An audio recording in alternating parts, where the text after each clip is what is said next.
happening, largely through this false flag terrorism. It looks to me like, not only 9/11, but also Madrid 7/7, the Bali hotel bombing, and probably most of these so-called Zarqawi-style bombings in Iraq are all false flag operations being carried out by, a special wing of probably U.S. or Western military intelligence.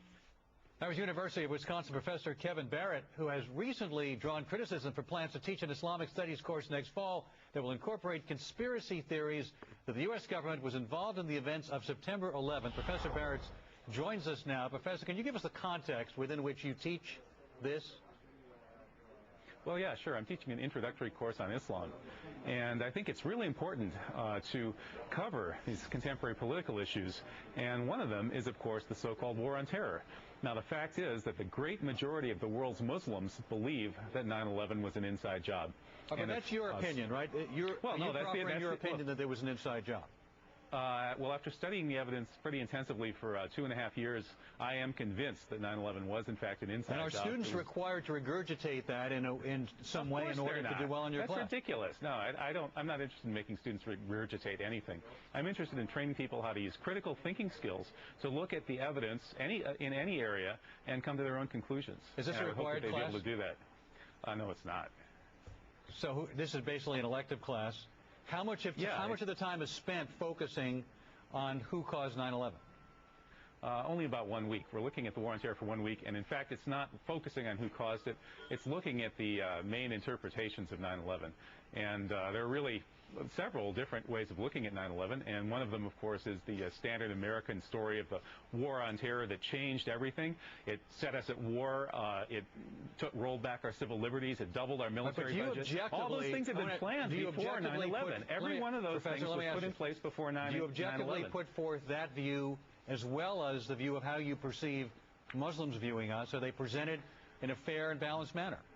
Of course. In the classroom, I always present things in a fair and balanced manner. Outside the classroom, when I'm an activist or a satirist, I'll tell it like it is. Inside the classroom, I'll present all of the defensible interpretations and let the students use their own critical reasoning skills to come to their own conclusions. All right, Mr. Barrett, Sean Hannity here. Do you really believe that 9/11 was an inside job, not just 9/11, but Madrid and Bali and the Zarqawi operations? Well, actually... hang on a second. Do you believe personally that these are inside jobs, yes or no?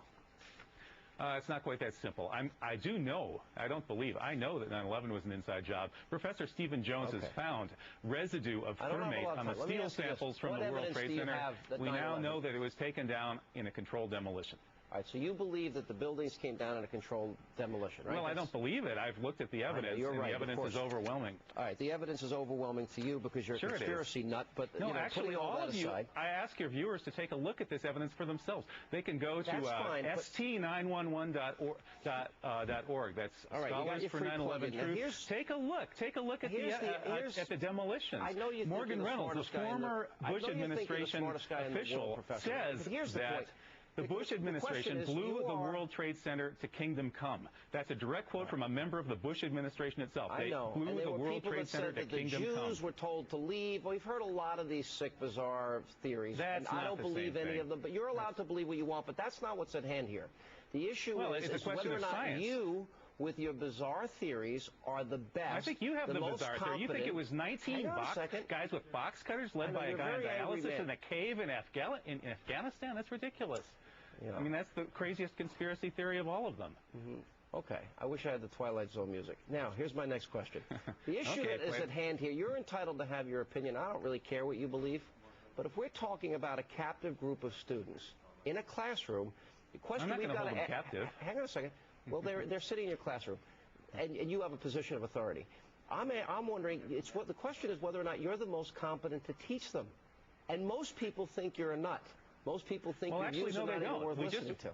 We just had a poll here in Madison, and we found that 90% of the respondents at Channel 3000 poll said that I should be allowed to teach. Only 10% said I shouldn't. That's the question. And 60%, I don't think what your views are. 60% agreed with me about the questions I'm raising about 9/11. 60% of the respondents. I think you're in the minority. Right to speak. I don't think this is the proper forum, though, for people that hold extremist views like yourself. Reasonable no, you guys people are extremists. see that Fox you are News is the biggest bunch of extremists on the planet. But reasonable people see you as an extremist, and I don't think you're the most appropriate guy to teach that class. My guess I don't think you're the most appropriate guy to be on the airwaves spewing your venom throughout this country. I think you guys should be taken off the airwaves because you are the guys who are we don't want to silence anybody. You teach and we'll do Hannity and Combs. Thank you, Professor. Coming up, we'll